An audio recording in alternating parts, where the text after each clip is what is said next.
ወደ እግዚአብሔር ልመለስ ስላለ ትናንትና እግዚአብሔርን አላስብከውም።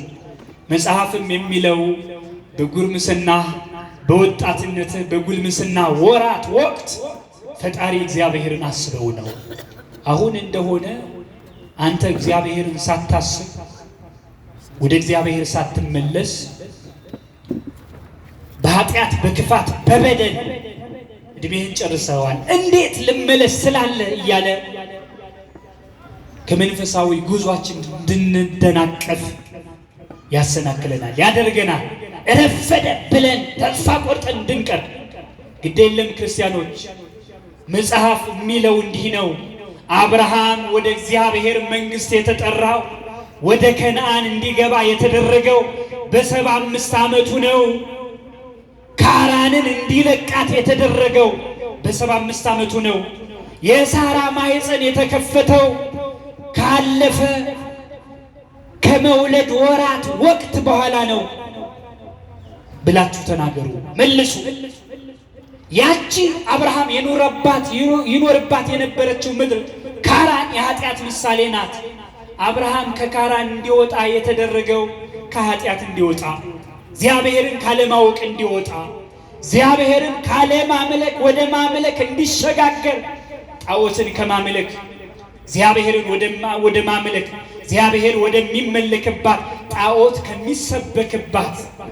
ከሚመለክባት ከካራን ከታራ ቤት እግዚአብሔር ወደሚታወቅባት ወደ ከነዓን እንዲገባ።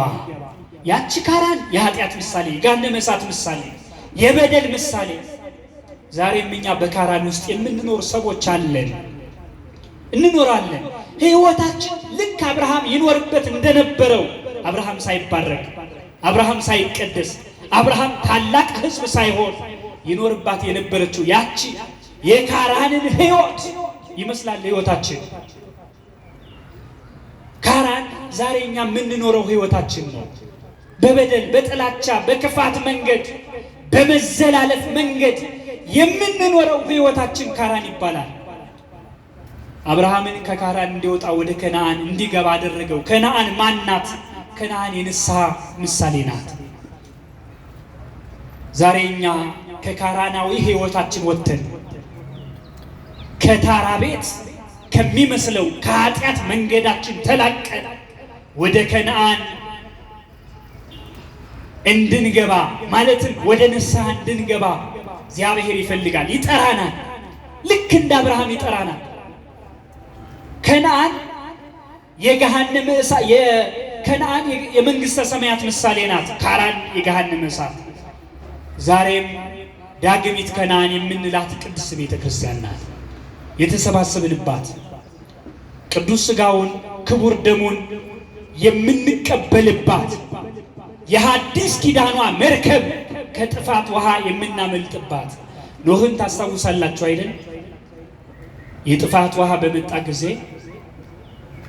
መርከብን ሰርቶ በመርከብ ድኖ ነበረ።